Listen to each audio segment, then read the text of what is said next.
जय हिंद। दोस्तों, आज न्यूज़पेपर हेडलाइंस जो मैं आज आपको दे रहा हूँ 17 सितंबर के हिंदू पेपर से कुछ हेडलाइंस मैंने उठाया है। सबसे पहले हर हेडलाइंस का एक जो वर्ड मीनिंग उसमें जो कॉम्प्लेक्स है उसको मैं रखूँगा। फिर जिस हेडलाइन से मैंने उस वर्ड को उठाया उस हेडलाइन को, उसके बाद उसका हिंदी एक्सप्लेनेशन। तो आप ध्यान से देखिए कितने वर्ड्स आपको पहले से पता है।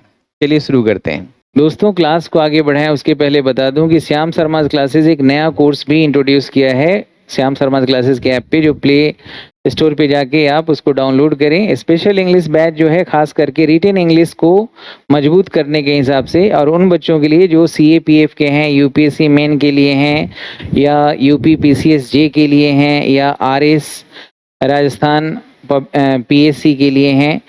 इन सारे बच्चों के लिए, या वो बच्चे जो चाहते हैं कि वो UPSC का एग्ज़ाम हिंदी मीडियम से ना देखें, इंग्लिश मीडियम से दें, उन सब के लिए स्पेशल इंग्लिश बैच है। आप जाके डेमो वीडियो ज़रूर देखें।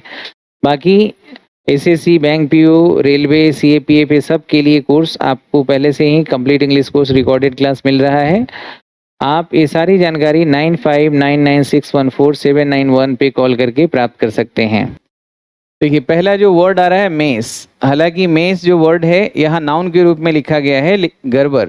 मेस का मतलब होता है गड़बड़, लेकिन इसको वर्ब के रूप में भी बना सकते हैं। Don't mess mess over here, तो वर्ब के रूप में भी इसको बनाते हैं, गड़बड़ करना। तो मेस का मतलब गड़बड़ या गड़बड़ी होता है। इस वर्ड को जो मैंने उठाया है वो ये हेडलाइन था, गवर्नमेंट सेट्स अप, यानी गवर्नमेंट हैज सेटअप, यानी कर चुका है एक बैड बैंक को स्थापित किया है। पर्पस 2+B1 पर्पस बताता है, क्लियर करने के लिए, मतलब रिमूव करने के लिए, हटाने के लिए। NPA यानी कि नॉन परफॉर्मिंग एसेट्स मेस को, यानी बहुत सारी कंपनीज हैं जो फेक कंपनीज है, पेपर्स पे है, या गलत तरीके से बैंक से लोन ले लिया है लेकिन वो चुकता नहीं कर पा रहे हैं, इसलिए बैंक भी मुसीबत में है, पैसा देके फंस चुका है।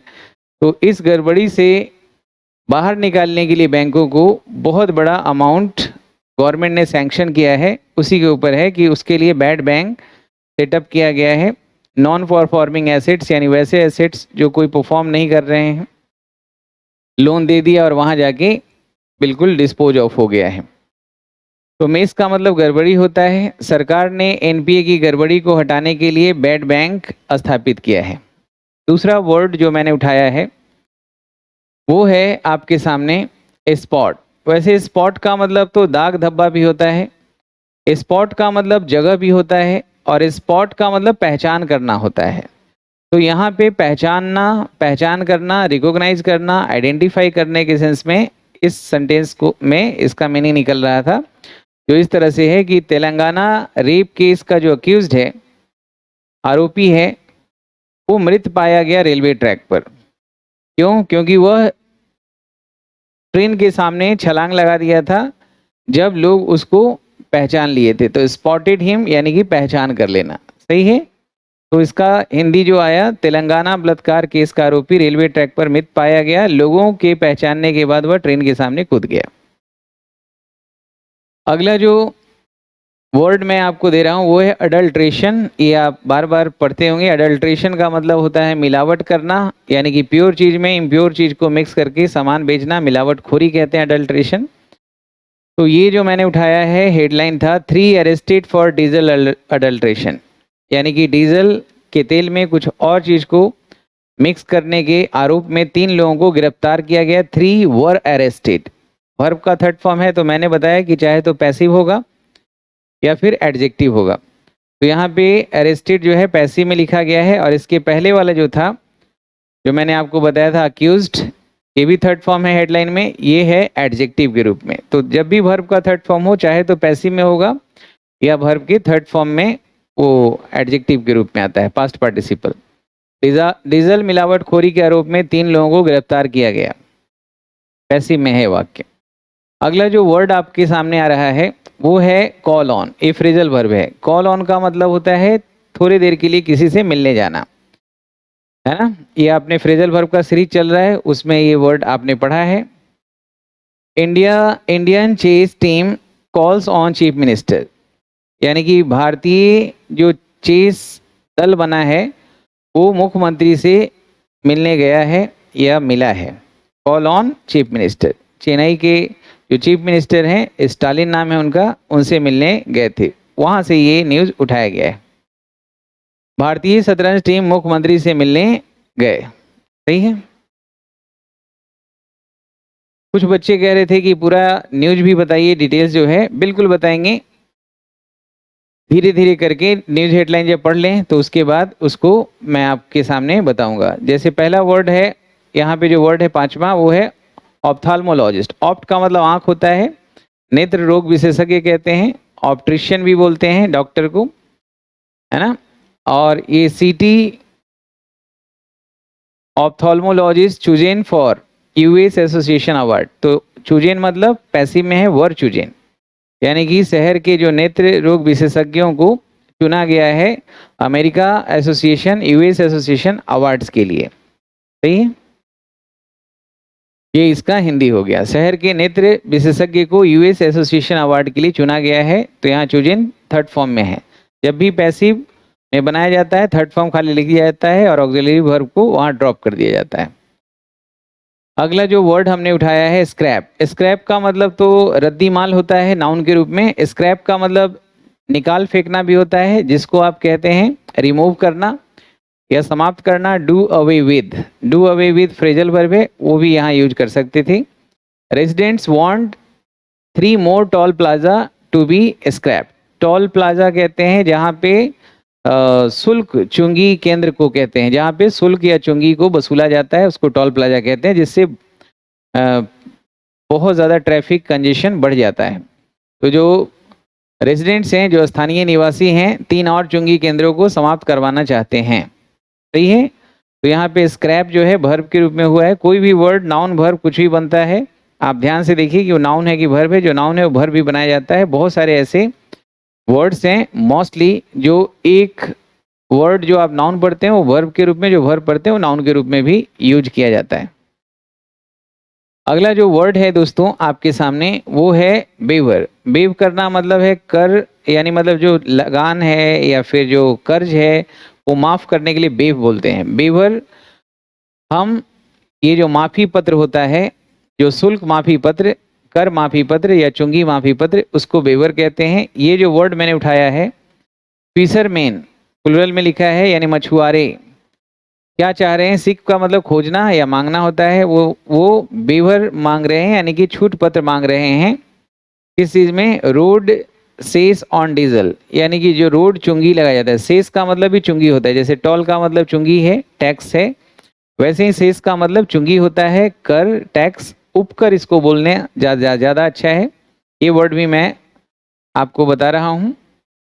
तो वो चाह रहे हैं कि डीजल जो रोड पे वो चलते हैं, वो एक्चुअली डीजल तो लेते हैं बोट के लिए, लेकिन रोड पे जब चलते हैं तो वो चाहते हैं कि उस समय उनको माफ़ कर दिया जाए। ये कर, मछुआरे डीजल के ऊपर सड़क चुंगी से छुटकारा पाने के लिए छूट पत्र की मांग कर रहे हैं। तो जो शेष वर्ड यहाँ पे आपने लिखा है वो वर्ड मैंने यहाँ फिर से लिखा है, चुंगी या उपकर बोल सकते हैं। फिशरमैन सिक बेवर, ये आपने पढ़ा। तो शेष भी हमने इस वर्ड यहाँ से उठाया है और बेवर भी उठाया है। 2 वर्ड नया था, दोनों को मैंने यहाँ रख दिया है।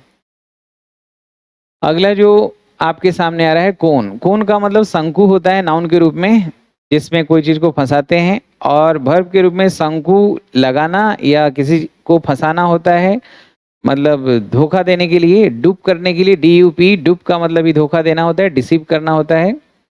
तो सर्च ऑन मतलब खोज जारी है नाइजीरियन गैंग का, जिन्होंने 35 महिलाओं को फंसाया है, जाल में फंसाया है, अपने जाल में। 35 महिलाओं को शिकार बनाने वाले नाइजीरियन गैंग को तलाश किया जा रहा है, सही है, जिसमें से कुछ लोग पकड़े भी गए हैं दिल्ली में। ये क्या करते थे कि एक मैट्रिमोनियल साइट बना के वहाँ पे गलत स्टेटस लगा के और अनमैरिड लोगों को फंसाते थे, पैसा लेते थे। इमर्सन का मतलब इमर्स वर्ब होता है, विसर्जित करना, इमर्सन मतलब वर्ब होता है। ये जो मैंने उठाया है सुप्रीम कोर्ट ने अनुमति दिया है, अलाउज मतलब परमिटेड, अनुमति दिया है। आइडल मतलब मूर्ति, इफिजी। आइडल इमर्सन को हुसैन सागर झील में। हुसैन सागर झील में मूर्ति विसर्जन का अनुमति सुप्रीम कोर्ट ने दिया है। अगले साल से कुछ इस पे भी रोक लगेगा। ठीक है, अगला जो वर्ड मैंने उठाया है वो है क्वैस। क्वैस का मतलब कोई चीज को खारिज कर देना, दबा देना या मिटा देना होता है। तो ये परमवीर पहले कमिश्नर थे मुंबई में, उन्होंने याचिका लगाया था मुंबई हाई कोर्ट में, उसको खारिज कर दिया गया, क्वैस कर दिया गया। परमवीर की याचिका को रद्द कर दिया गया है। सही है, उम्मीद है आपको बहुत अच्छा लग रहा होगा। ये जिस तरीके से 10 वर्ड आपको रोज या 15 वर्ड 12 वर्ड जो भी मुझे लगे अपने कन्वीनियंट के हिसाब से मैं देता हूँ। ये आपके फ्रेजल वर्ब और वोकेबलरी का समस्या तो दूर करेगा ही, इसके अलावा जितने भी न्यूज़पेपर हेडलाइंस के पढ़ने में समस्या आ रही है वो सब आपका पेंड ऑफ हो जाएगा, रुक जाएगा। पेंड ऑफ का मतलब रोकना होता है, फ्रेजल वर्ब है। बीजेपी योजना बनाई है रोकने के लिए एंटी इनकम्बेंसी। इनकम्बेंसी होता है सरकार के कार्यकाल को कहते हैं। उस कार्यकाल के दौरान अगर लोगों में विरोध है, गुस्सा है, उसको एंटी इनकम्बेंसी कहते हैं। तो अगले इलेक्शन में कैसे इस विरोधी लहर से बचा जाए, इसके लिए बीजेपी योजना बनाई है। बीजेपी आगामी चुनाव में विरोधी लहर को रोकने की योजना बना रही है। अगला जो वर्ड मैंने आपको दिया है एंटी इनकम्बेंसी का मतलब विरोधी लहर हो जाता है। इनकम्बेंसी जो चल रहा है कार्यकाल सरकार का, और इनकम्बेंट मतलब जो पदासीन अधिकारी हैं। इनकम्बेंट गवर्नर जो अभी पद पे बैठे हुए हैं, इनकम्बेंट प्राइम मिनिस्टर जो पद पर, करेंट गवर्नर प्राइम मिनिस्टर जो पद पे बैठे हुए हैं। तो इसी हेडलाइन से 2 वर्ड उठाया, एक एंटी इनकम्बेंसी और एक फेंड ऑफ, रोकना, टालना। सही दोस्तों, तो आज के लिए इस क्लास को यहीं तक रखा जाता है। अपना ख्याल रखेंगे। आपको ये सीरीज कैसा लग रहा है कमेंट करके जरूर बताएं। जय हिंद, जय भारत।